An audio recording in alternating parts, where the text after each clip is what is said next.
Hello, students. Welcome to Fatigue Analysis. I'm Dr. Stewart. Today, we are going to go over the Exam 2 outline. Exam 2 covers chapters 6, 7, 9, and 10 of our textbook, Metal Fatigue in Engineering.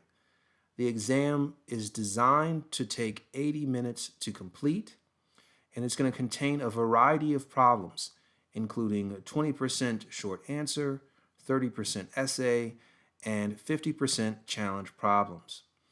To receive credit, all of your work needs to be shown following the problem structure that's outlined at the bottom of this sheet. The exam is open book and open notes, and you are encouraged to use software such as Excel, MathCAD, and MATLAB to both show your work and calculate your answers. The exam must be completed solo without outside help.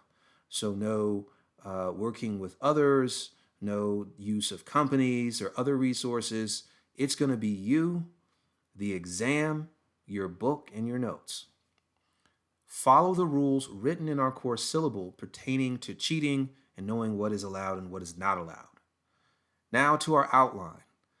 The outline below lists the types of problems or the categories of problems to expect, and there could be more than one problem in each category. We're going to cover on the exam linear elastic fracture mechanics using the fatigue crack growth approach. So that's using Paris's law, to get the crack growth rates. We also are going to go over notches on the exam, variable amplitude loading, and multi-axial fatigue. Now, these three, notches, variable amplitude loading, and multi-axial fatigue, all three of those have both the stress life, the strain life, and linear elastic fracture mechanics approaches to them. So it's important to go back and review the material from the prior exam for stress life and strain life so that you can adequately do these other topics. How to prepare for the exam. If you follow the following steps, you should receive a great grade. You should earn a great grade on the exam. One thing to do is to review the notes and the example problems. A lot of the videos that we've created and the example problems we've created, you could simply watch those over again, following along.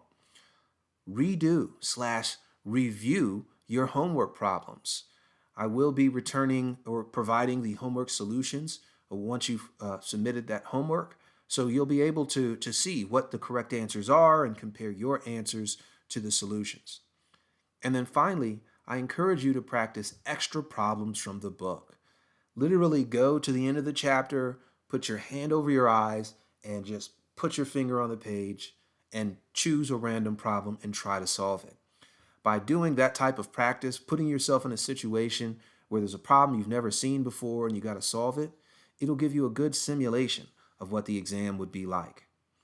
Now, in terms of the problem structure, when you're answering particularly the challenge problems and the essay problems, you want to have an organized problem structure. It's going to make it easy for us or for me to grade this exam.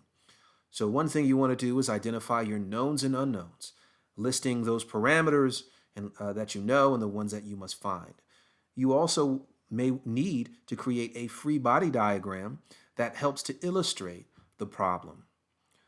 Step 3 is to list any assumptions that you make. For instance, there are many choices in fatigue that we make. Like in notches, there are 3 different ways to try to calculate KF, the fatigue stress concentration factor. You should define early on which assumptions, which of those methods you're going to assume. Step 4 is to show your steps. Give necessary detail and in an organized fashion so that I can easily follow your calculations. Because fatigue has a lot of calculations. So I need to see those steps. Step 5, equations. Make sure to label your equations. If you're going to be plugging one thing into the next thing, put a little bit of language there so I can follow along. 6 is your answer. Make sure that your answer includes the units and that it is boxed or highlighted, that you indicate what your answer is. And then finally, neatness. Disorganized, incomplete, or copied work will be penalized. So make sure that you, in those 80 minutes, have your solutions in an organized fashion. All right, so that is pretty much everything that you'll need to know for the exam. I will be sending an email with specific instructions on how to access this exam, how to upload it, the time periods involved, all of those details separately.